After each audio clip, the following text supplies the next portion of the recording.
histórico. Colas para sacar dinero en muchos cajeros de Rusia. El miedo ha colapsado Kiev. El Banco Central de Ucrania ha decidido frenar las transferencias digitales de dinero. El presidente de Ucrania hizo un llamado al multimillonario Elon Ucrania ha Musk. recibido ataques cibernéticos importantes. Suiza adoptó las mismas sanciones que la Unión Europea contra... Kyiv, 2 de marzo de 2022.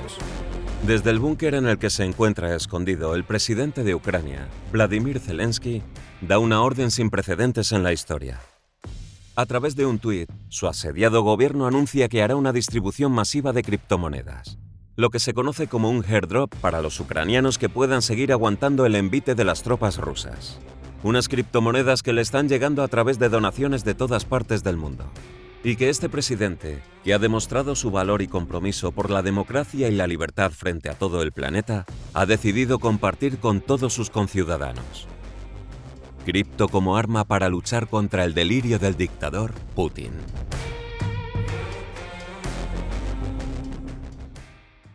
Debo empezar haciendo un mea culpa público, Santi, que creo que nuestros oyentes lo merecen. Ha habido guerra en Ucrania.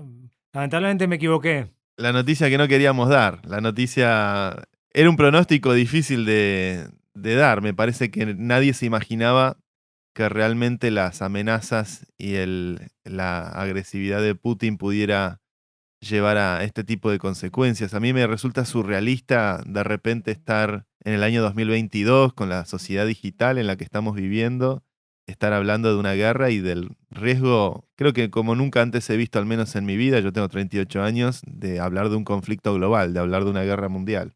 Sí, mira, yo empecé en el 94 como reportero de guerra y en los años 90 había 35 conflictos armados gordos, ¿no? Con tanques, con aviones, con cazas, con lanzamisiles. Y de pronto este año solo había 3. Yemen, un poquito en Siria, un poquito en Somalia.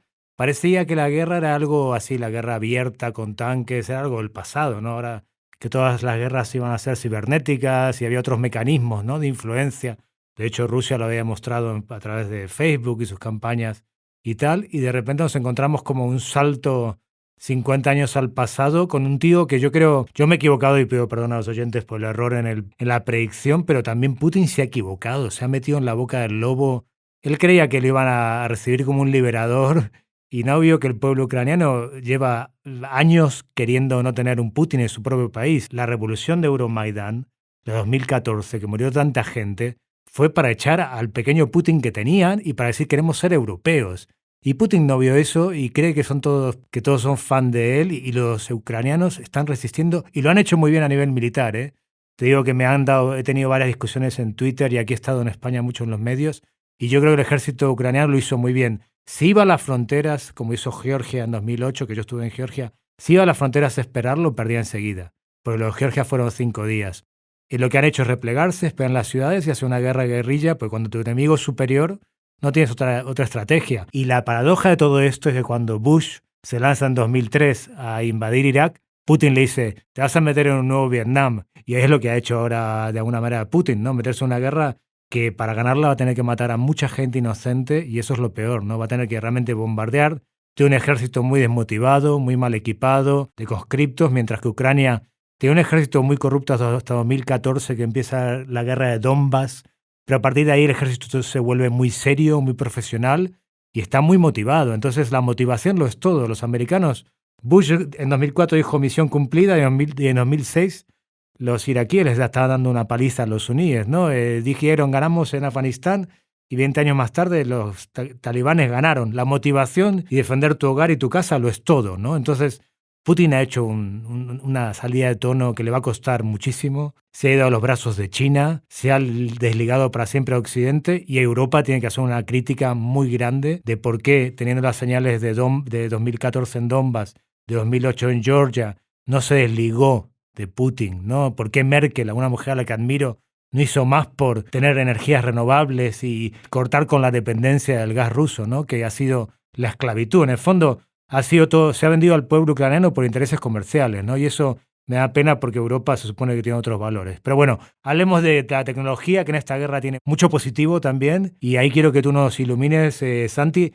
Empecemos por los satélites de Elon Musk, cuéntanos. Bueno, a nivel tecnológico, creo que todas las guerras dan mucho que hablar, ¿no? Evidentemente, fue interesante el día que estalló la guerra, al menos creo que la forma en la que muchos nos enteramos es a través de Twitter o a través de las redes sociales, y la cuenta de Ukraine, ¿no? La cuenta oficial del gobierno de Ucrania, que está con el tick de Twitter como cuenta verificada, que anuncia la guerra con una caricatura de Hitler y Putin.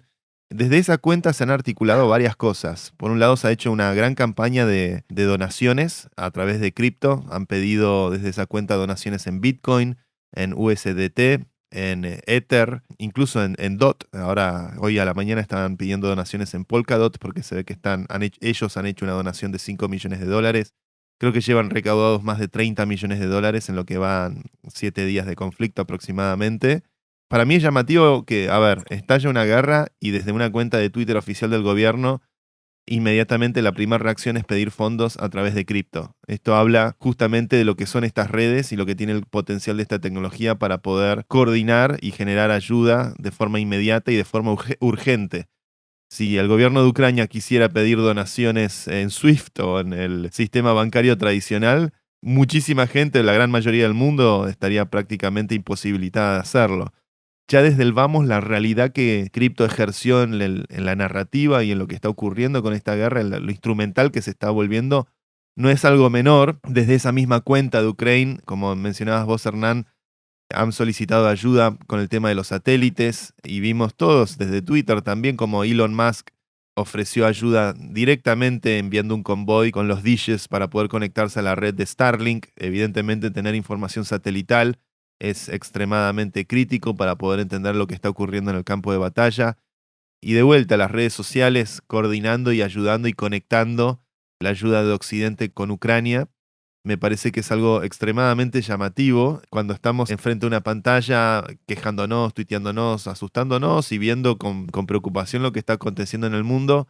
No dejemos de pensar también que podemos instrumentar y hacer llegar ayuda de forma muy directa, muy inmediata y muy fácil, gracias a que existen cosas como Ethereum o como Bitcoin y estas redes que posibilitan la coordinación y la ayuda el envío de capital y de dinero que pueda ayudar a ejecutar acciones por parte del ejército de Ucrania frente al avance de Putin. Porque si hay una paradoja, ¿no, Santi? Tanto Ucrania como Rusia, una semana antes de la guerra, legalizaron las criptomonedas, ¿no? Que ¿de alguna forma el gobierno de Ucrania lo veía venir? O sí, y evidentemente Rusia también se veía venir las sanciones. Para mí, la cuestión de que SWIFT de repente fue titular de todos los diarios, hablar del sistema de transacciones bancario tradicional que se usa para las transacciones bancarias internacionales, el sistema de SWIFT. Cualquiera que haya hecho una transferencia bancaria, un cable, un wire transfer, seguramente se ha encontrado con el sistema de SWIFT para poder hacer esa transacción. Es algo muy usado a nivel mundial y que de repente el centro de la conversación respecto a las sanciones que está recibiendo Rusia sea expulsarlos de este sistema bancario y que deja de facto afuera a millones de rusos de las finanzas internacionales. Fíjate que Rusia efectivamente, el Banco Central ruso, semanas antes del conflicto, reconoce a Bitcoin como moneda compatible con el sistema económico de ellos, no sanciona al Bitcoin, no va en contra del Bitcoin, probablemente como una medida preventiva para poder atender el riesgo de una sanción internacional, cuando el mundo entero está hablando de un sistema bancario que de un plumazo dentro de esta guerra, y de vuelta deja afuera a millones de personas, a millones de rusos que nada tienen que ver, que de repente ven todos sus ahorros, todas sus finanzas y todas sus posibilidades financieras arruinarse a raíz de estas decisiones que se toman desde arriba. Lo llamativo es que con Bitcoin o con Ethereum no pueden hacer esto. Con las redes descentralizadas no pueden de un plumazo imponer sanciones, de un plumazo atentar contra los ahorros de la gente. Y lo que ha ocurrido en estos días es que vimos una suba muy importante.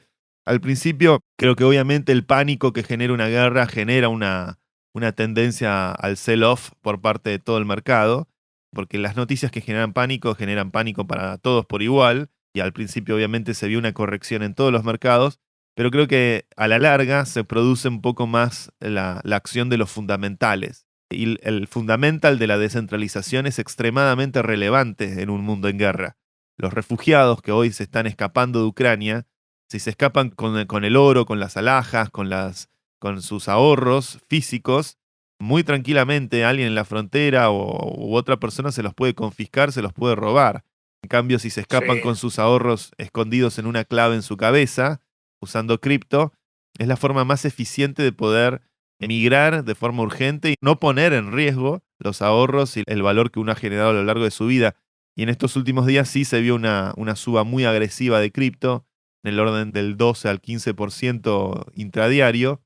Hay que recordar que cuando hablamos de conflictos bélicos, a mí me parece siempre importante resaltar que en la Segunda Guerra Mundial, una de las cosas más instrumentales en la victoria de los aliados frente al eje fue efectivamente desarrollar la capacidad de desencriptar al enemigo. Las famosas protocomputadoras de Alan Turing, que contribuyeron en la capacidad de los ingleses para desencriptar la máquina Enigma que usaban los alemanes para encriptar sus comunicaciones, fue clave para poder empezar a cambiar el rumbo y el destino de esa guerra. Y el desarrollo de la criptografía y de este tipo de tecnologías aumenta y se potencia considerablemente en momentos de conflictividad tan serios como este. Así que también creo que es algo que lo vamos a ir viendo muy de cerca, el desarrollo de cómo impactan las criptomonedas y el protagonismo que tienen en ayudar a la gente, en ayudar al gobierno de Ucrania. Habrá que ver qué pasa con los oligarcas rusos, que también están viéndose perseguidos por todas las potencias europeas que ya están empezando a confiscar sus yates, sus casas, sus cuentas bancarias. Pero me parece que ahí arranca un capítulo que sin duda va a haber que poner un poco el foco de atención, porque es uno de los instrumentos que cripto en general, las criptomonedas en general, que bueno, en otros conflictos no existían y no había tanto uso como hay hoy en día.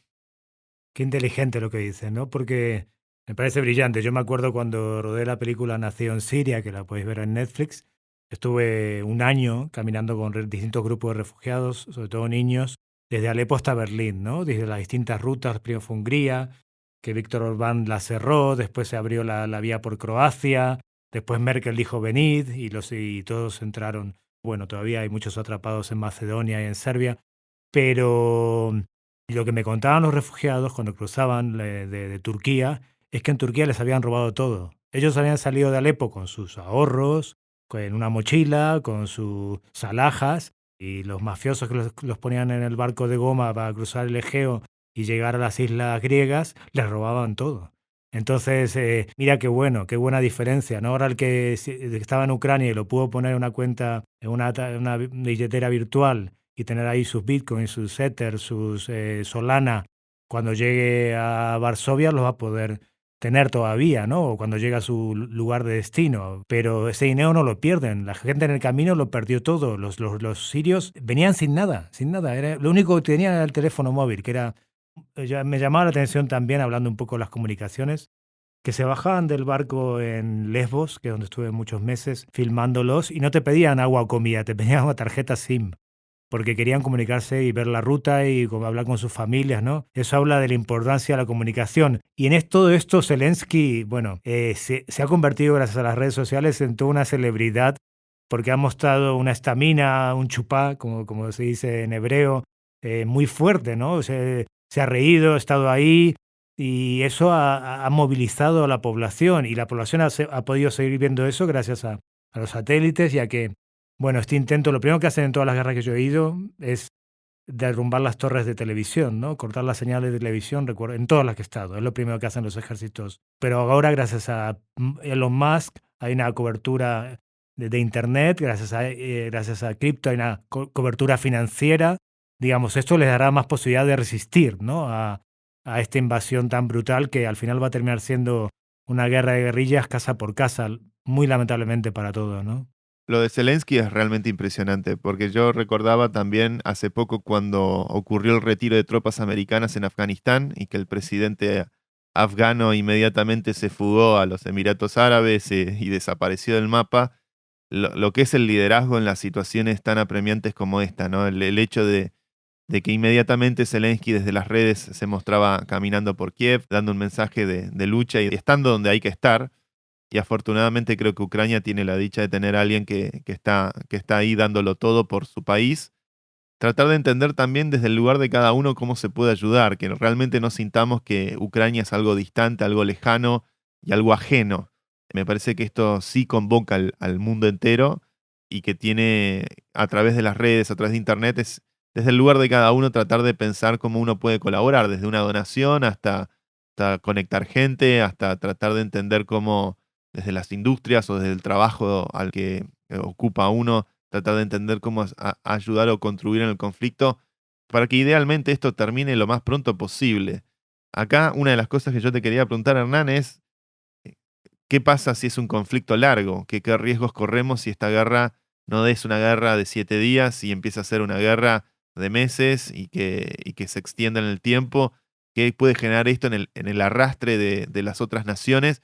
Porque ya estamos viendo gobiernos como Estados Unidos, como España, que ya están efectivamente mandando equipamiento y avanzando en tratar de ayudar a Ucrania, pero también gobiernos como Suiza o Suecia, que han sido históricamente neutrales, que también están empezando ya a dejar esa política histórica de la neutralidad y tratar de asistir y de abastecer al ejército de Ucrania en todo este conflicto.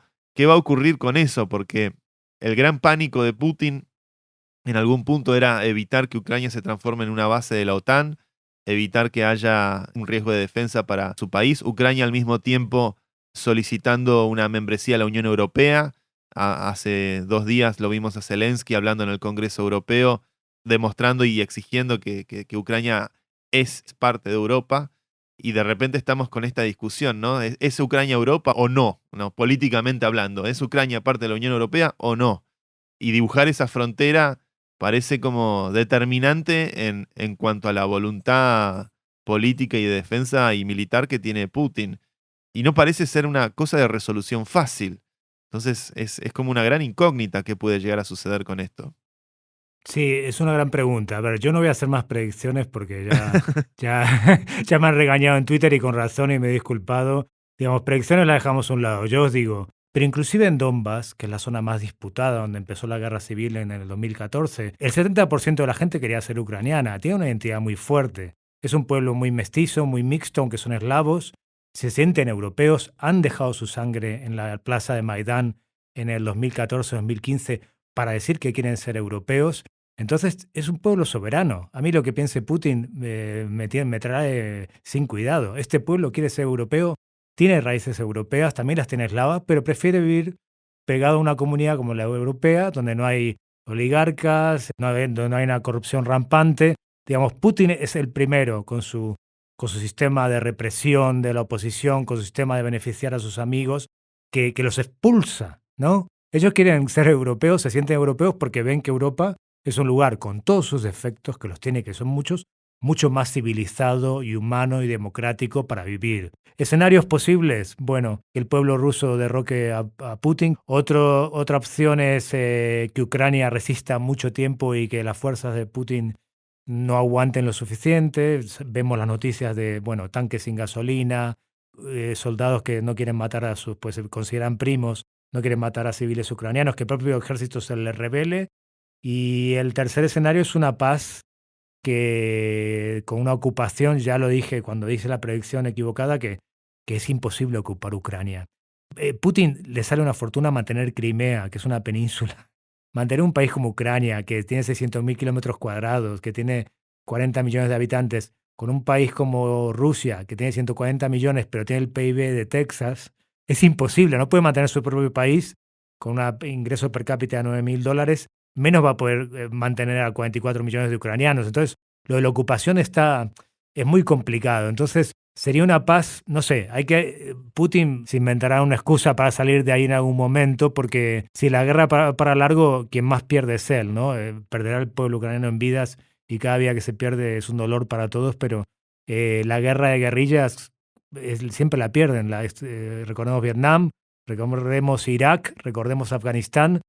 Puedes tener todos los tanques del mundo que quieras, pero si tienes un pueblo comprometido, motivado, que va a defender su territorio, pase lo que pase, le puedes ganar a quien quieras, ¿no? Entonces se ha metido en un lío Putin que él tendrá que saber por dónde salir. Y las sanciones, Occidente se ha puesto las pilas. Ojalá confisque todas estas empresas pantallas que tienen los oligarcas, pero también es muy complicado porque han puesto mucho dinero en empresas occidentales, entonces no es tan fácil como parece. Lo decía Paul Krugman el sábado en el New York Times, ¿no?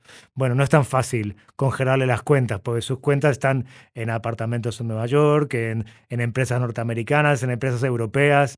Hay que deshacer tantos ovillos, ¿no? Para tirar del hilo de, bueno, ¿a quién pertenece esta empresa pantalla con base en Bahamas o en las Islas Caimán? ¿De quién es realmente, no? Pero bueno, los tres escenarios son malos. Yo me equivoqué en la predicción anterior, pero lo que pido es calma. Calma a la gente. Estoy yendo mucho a las teles aquí, a la radio en España. Calma. No, la opción nuclear para mí está fuera de la mesa. Es otra bravuconada de este hombre. Después de todo es un superviviente, lleva 22 años en el poder. Viene una familia pobre. Fue ascendiendo del KGB hasta ser el jefe. Digamos, ha metido la pata, se ha pasado de frenada. Pensó que esto era Georgia, pensó que esto era Donbass, pensó que esto era Crimea o que era Siria en 2015, donde entró y realmente paró la guerra, arrasando la mitad de Alepo. La mitad este de Alepo la dejó sin edificios, una cosa brutal, crímenes de guerra por todas partes, pero lo mismo pensó de Ucrania, aquí se ha equivocado. Entonces, yo no creo que escale más porque tiene todas las de perder, ¿no? Y no es un suicida, es un tipo que ha calculado mal la jugada. Por eso mi predicción era que no lo iba a hacer, pero bueno, ahí están las consecuencias. Y hablando de cripto también, ¿te parece que esta subida del mercado, habrá muchas ballenas rusas? Perdón, no quiero frivolizar con esto, pero...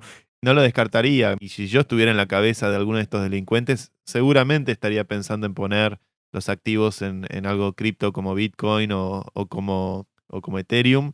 Lo que tal vez deberían saber o es importante resaltar es que al mismo tiempo todos los movimientos económicos que ocurran dentro de Bitcoin o de Ethereum, etcétera, son trazables. Los departamentos de inteligencia del mundo podrían técnicamente hacer seguimiento de ese dinero el día de mañana. Sí he visto también que los exchanges como Binance, Coinbase y Kraken, que son los tres principales a nivel mundial, no están dispuestos a frizar las cuentas de sus usuarios rusos, un poco parándose del lado de los usuarios, no los oligarcas obviamente, sino parándose del usuario común y corriente que tal vez se encuentra en cripto una vía de escape para poder solventar su vida, dado que el sistema financiero, el rublo y todo lo demás está colapsando. Esto me ha llamado la atención porque generalmente sí los bancos o el sistema SWIFT y demás a nivel la banca tradicional sí ha dejado afuera un montón de gente, pero los exchanges, particularmente estos tres que son tan importantes, están más del lado de no atentar más a los pequeños ahorristas rusos. El tema de los oligarcas creo que se puede hacer esa persecución puntual, habrá que ver si efectivamente están moviendo cantidades importantes de criptomonedas, yo no lo descartaría. La tecnología es neutral, pero bueno, es uno de los temas que seguramente se irá prestando atención. A mí me hizo mucha gracia la historia del capitán o del marinero a bordo de uno de los yates de un oligarca ruso traficante de armas en España, que se metió en el yate y se lo empezó a hundir. Era un ucraniano, el tripulante, creo que estaba en Mallorca. Se le acercaron otros dos, también ucranianos como él, y dijeron, pará, es nuestro jefe, vas a ir en cana. Y el tipo le dijo, yo me hago responsable de todo, ustedes salgan del barco, yo lo voy a hundir. Prendió todas las canillas, no sé cómo habrá dicho, y el barco terminó semi hundido, lo cual es uno de los héroes modernos de todo este conflicto. Pero a mí me llamó mucho la atención la suba del 15% de Bitcoin hace un par de días, y me parece que esa tendencia, a ver, los mercados generalmente, históricamente, si uno revisa las otras guerras, la de Irak, la de Afganistán, Vietnam, o sea, si revisa los movimientos del mercado, los mercados tradicionales, pero en general, lo que ocurre el día del anuncio de la guerra es obviamente un crash que genera un panic sell y después siempre viene acompañado de un bull market. Obviamente hay cierta clase de activos que se benefician de esto, como está ocurriendo con el petróleo y cripto. Yo creo que estamos en un momento donde es crypto to the rescue, cripto al rescate de los refugiados, al rescate de la gente que está viéndose expulsada del sistema financiero tradicional, y creo que pocos eventos en la historia están haciendo tanto por educar a la gente sobre el valor de la descentralización en los sistemas financieros.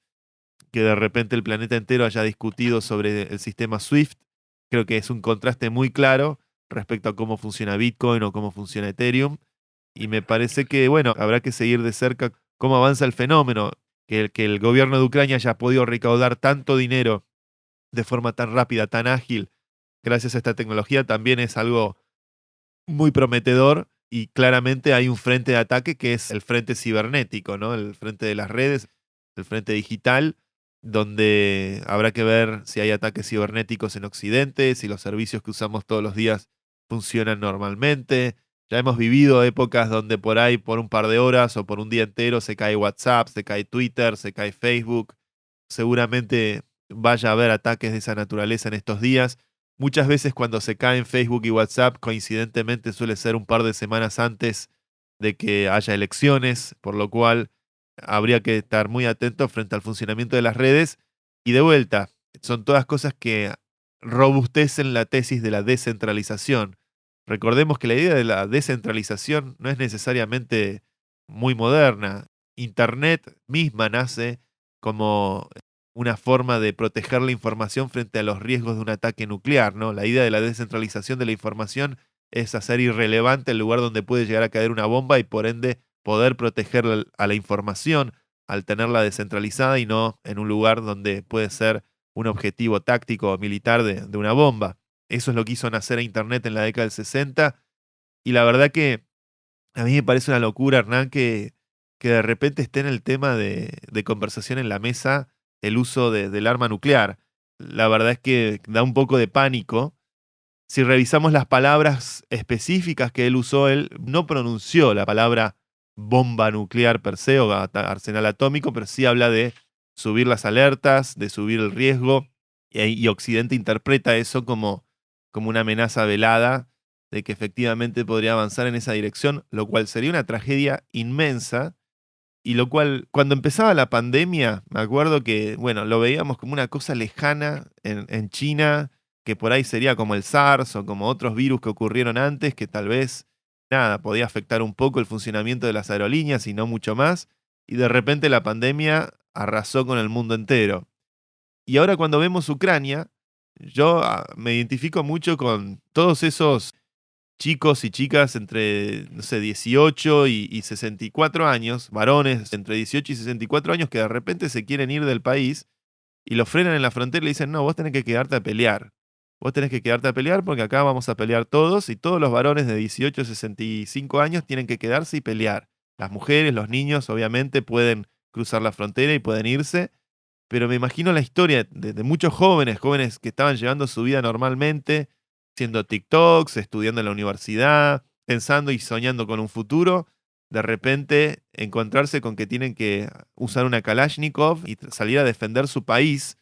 Y de vuelta me da el temor de decir, wow, hoy esto lo vemos como algo lejano, que ocurre en este país, Ucrania, y que ocurre con esta población evidentemente muy valiente, muy aguerrida y que tiene una historia muy importante, pero si de repente el conflicto escala al hecho de que estas potencias nucleares empiezan a jugar con estos juguetes, entre comillas, que pueden generar tanta tragedia y tanto horror, que de repente nos encontremos genuinamente en un conflicto de escala global y que todos tengamos que pensar, por más lejos que estemos, cómo comprometernos en una guerra.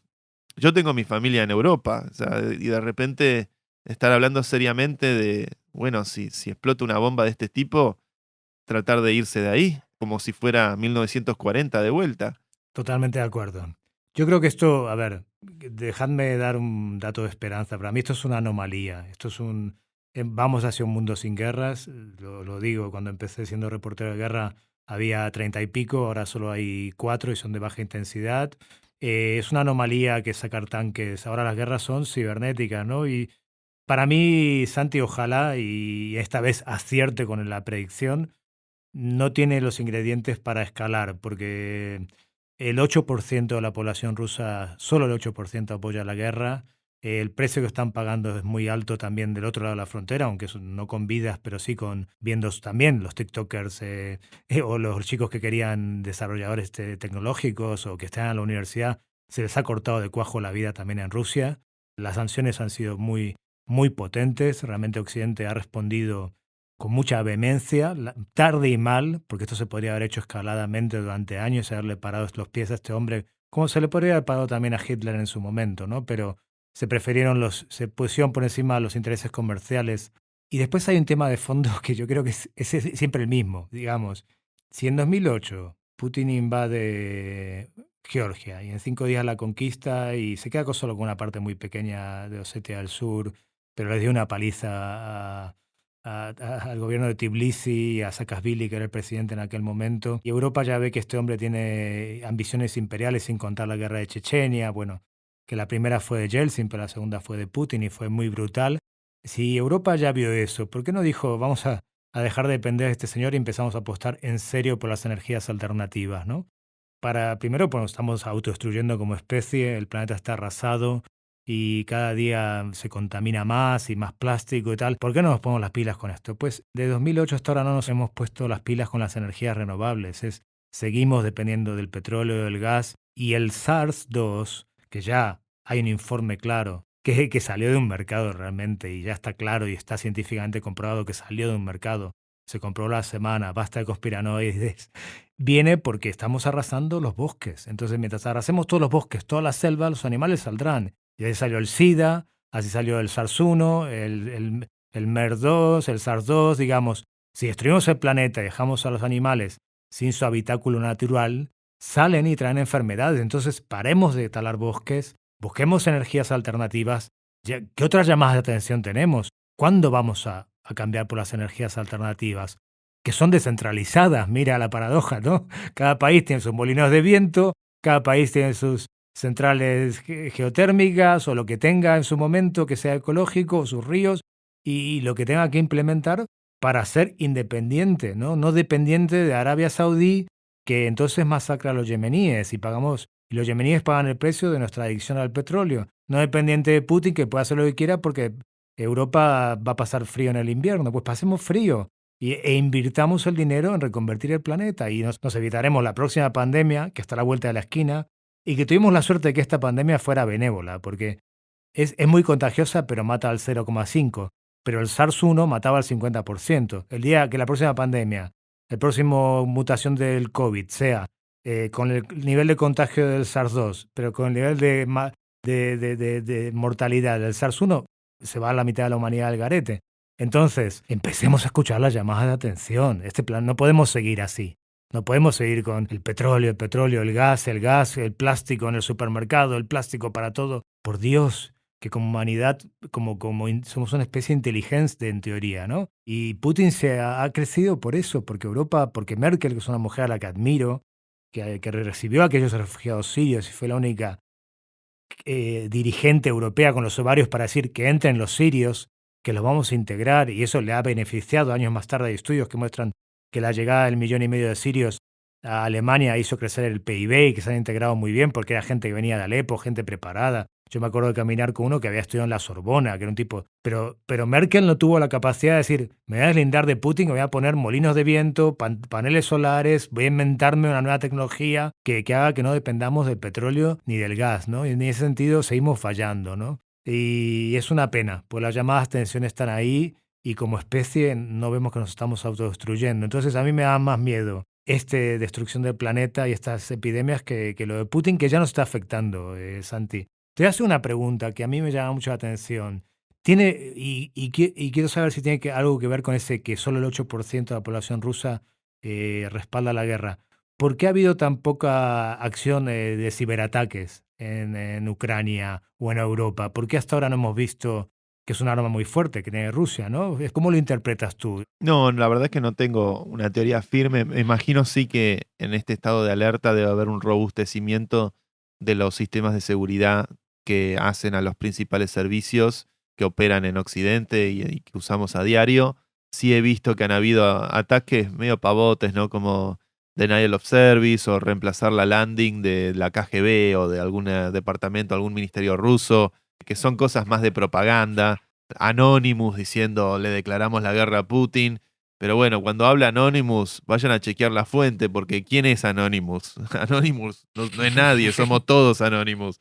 Entonces yo puedo hacer un video que diga, soy Anonymous y le declaro la guerra a Putin, y los medios lo levantan como si hubiera una Anonymous Corporation en algún lado que fabrica estos videos, y en realidad es un adolescente de 14 años en Ecuador. Yo creo que lo que hay es más una guerra de desinformación. Una de las cosas tal vez que tenemos que prestar atención cuando arrancaba la pandemia del COVID, muy rápidamente empezamos a ver en las redes sociales videos de chinos comiendo sopa de murciélago, alimentando la hipótesis de que esto vino de un murciélago dentro de una sopa. Y luego, bueno, con los años y con lo que se ha investigado, es bastante más complejo el origen de lo que ha ocurrido con eso. Y no deja de ser llamativo justamente que en las redes sociales, o en TikTok, en Twitter, en Instagram, etcétera, aparecen esos videos, esos memes, esas historias, y que ahora probablemente esté pasando lo mismo, que de repente agarran imágenes de la guerra, el conflicto en Siria, y lo usan como si fuese algo del conflicto en Ucrania. Total, la gran mayoría de la gente no distingue un edificio arrasado de un lugar con el edificio arrasado de otro lugar. Entonces, estar muy atento a las fuentes, estar muy atento de dónde viene esa cuenta, qué hace esa cuenta históricamente, quiénes son las personas en común tal vez que siguen esa cuenta. El chequeo de la fuente de información creo que nunca fue tan relevante como ahora, porque va a haber una guerra de desinformación. Yo creo que en Argentina todos nos acordamos del Estamos Ganando, de la revista Gente, que de repente, bueno, eso con los pocos medios de información que había en aquella época, de repente el país entero pensaba que le estábamos ganando una guerra a Inglaterra, cuando en realidad estábamos siendo masacrados por Inglaterra. Y creo que aquí también hay mucho interés en manosear y manipular la información. Como dijo Vitalik, la verdad que es un Vitalik de guerra. Cuando la cuenta del gobierno de Ucrania pidió donaciones, Vitalik muy rápidamente dijo, che, cuidado, tengan cuidado porque es un ambiente muy hostil, no tenemos forma de verificar la veracidad de esto, así que cuidado con lo que hacen con el dinero, fíjense bien la fuente, hasta que muy rápidamente se pudo verificar que efectivamente las cuentas de cripto que maneja el gobierno de Ucrania son efectivamente el gobierno de Ucrania, y Vitalik salió a reconocer que, bueno, no es un riesgo depositario hacer donaciones en esas cuentas. Sí, él las colgó, ¿no? Él mismo yo lo vi los tweets de él, las colgó, puso los hash de las cuentas del gobierno y dijo, hay que mandar el dinero aquí, ¿no? Él es una persona extremadamente informada sobre la realidad geopolítica. O sea, es una de sus obsesiones, al punto de que ha aprendido a hablar mandarín para poder entender lo que pasa en China. Y obviamente es alguien que habla ruso perfecto, es hijo de exiliados, es gente que ha sufrido lo que es la tiranía de Putin, lleva 20 años viviendo fuera de su país y viendo cómo su país quedó bajo el control de un tirano. Y creo que esto es una alarma para todas las sociedades del mundo, ¿no? El riesgo de la tiranía, el riesgo de la centralización del poder, de la consolidación del poder en una persona, la intoxicación que eso genera, lo peligroso que eso puede llegar a ser para el destino de una nación. Es realmente trágico que nada, estemos viendo cómo un psicópata está arrasando con la vida de miles de personas y nos veamos impotentes a la hora de poder frenarlo. Vos decías recién, Hernán, ¿no? Hoy tenemos el diario del lunes y vemos realmente la dimensión de locura a la que está dispuesta a llegar este hombre en pos de mantenerse en el poder. Porque yo trato de interpretar qué es lo que empuja a alguien a hacer esto, ¿no? Y si uno revisa la historia de Putin, siempre ha buscado los conflictos bélicos como una forma de volver a resetear su popularidad puertas adentro, ¿no? Como de forma doméstica, a medida que él iba perdiendo popularidad, de repente desatar un conflicto bélico lo transforma a él inmediatamente como un héroe, puertas adentro, y ese patrón ha sido recurrente a lo largo de los últimos 21 años que lleva en el poder. Me resulta incomprensible en el siglo XXI. Claramente hay que empezar. Las guerras tienen algo que sí generan grandes saltos de avance tecnológico. El desarrollo de la energía atómica fue una consecuencia de la Segunda Guerra Mundial. El desarrollo de la computación fue una consecuencia de la Segunda Guerra Mundial. El desarrollo de la catapulta habrá sido una consecuencia de las guerras de la época renacentista, ¿no? Esto ha sido sistemático a lo largo de la historia, y seguramente veamos grandes avances tecnológicos en pos de la urgencia y la emergencia que exige la situación, y ojalá sean avances en pos de generar menos dependencia energética de este tipo de tiranos y generar formas de energía más soberanas y más que tengan mayor capacidad de cuidar el medio ambiente, de cuidar el planeta, porque al final los humanos terminamos siendo presa de los humanos, y eso es muy peligroso. Sí, me parece muy inteligente la lectura que haces, porque yo estudié Ciencias Políticas y Relaciones Internacionales, y la primera lección que te dan es: no hay nada mejor para un tirano que tener un enemigo exterior, ¿no? Y a Putin hasta ahora la amenaza a Occidente, que no es una amenaza real, porque Occidente no tiene mayor interés en invadir Rusia, solo quiere...